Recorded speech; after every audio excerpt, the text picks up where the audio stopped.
are the city of Songyang from Glen Middle School. I'm David. I'm Lana. I'm Alex. All right, thanks for being here again this morning. So we'll start with your 7-minute presentation. Right. We'll move into that 8-minute Q&A, and then we'll come up for about 5 minutes at the end just to view your model up close. Looks like there's plenty to look at up there. During your presentation and Q&A, I'll give you a 1-minute warning sign as well as a 15-second sign. And it's best, at least for the timing and the scoring, if by the time we get to the end of that 15 seconds, if I have to yell time, just stop and move to the next page, okay? Do you have any questions for us? No. Okay, just make sure you project. It's a lot of big room, lots of noise in here, so make sure we can hear you, and you can start whenever you're ready. I'm the Oracle. Welcome to the Palace of Fortune Telling. I'm David. I'm a hydraulic engineer. I'm Lana. I'm a marine biologist. We're glad we got your appointment sooner than expected. We want to raise our children in a futuristic city that's safe from rising sea levels. We hope you'll guide us on the right path. Yes, well, I see that ocean levels will rise. The land will be swallowed by water, but yes, a solution will be found. 2124 will bring floating cities. Floating cities. Yes, cities on water. How does that work? Let's see. The best example of these will be Songyang, a floating city off the coast of Busan, South Korea.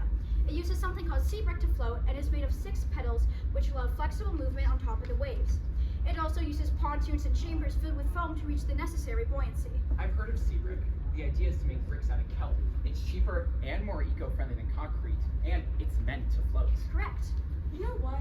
I'm not quite convinced that this is all legitimate. I can assure you that it is. Songyang means sanctuary in Korean because the city is a sanctuary for those who have lost their homes due to the rising sea levels. Okay, that makes sense.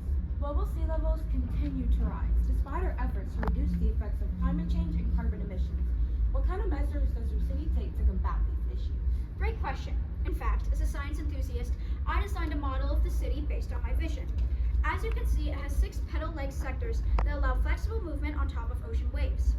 Each sector consists of above water and below water portions and is surrounded by a stabilization ring to dampen erratic wave movement. Building heights are limited above water and expanded below water to stabilize the center of gravity.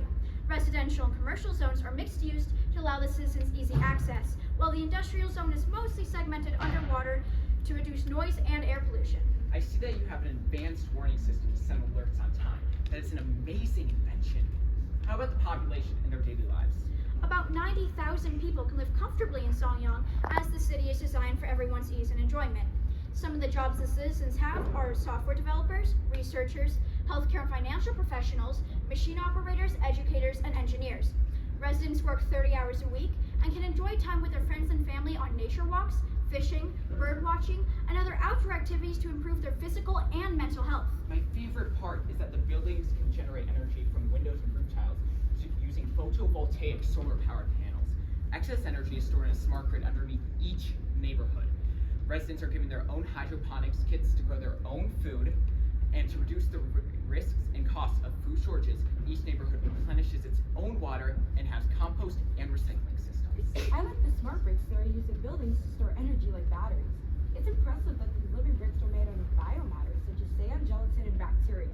Not only that, these bricks can also reproduce. If one is cut in half, each section will regrow back to its original size within days. Additionally, the University of Colorado Boulder researchers are collaborating with engineers in Songyang to use these bricks in our buildings to withstand wave action, wind loads, and potential storm surges. The growing population needs more energy. You mentioned that one of the adaptations is the superconducting wind turbine. I'm familiar with that material. A superconductor is a material that passes energy with no resistance.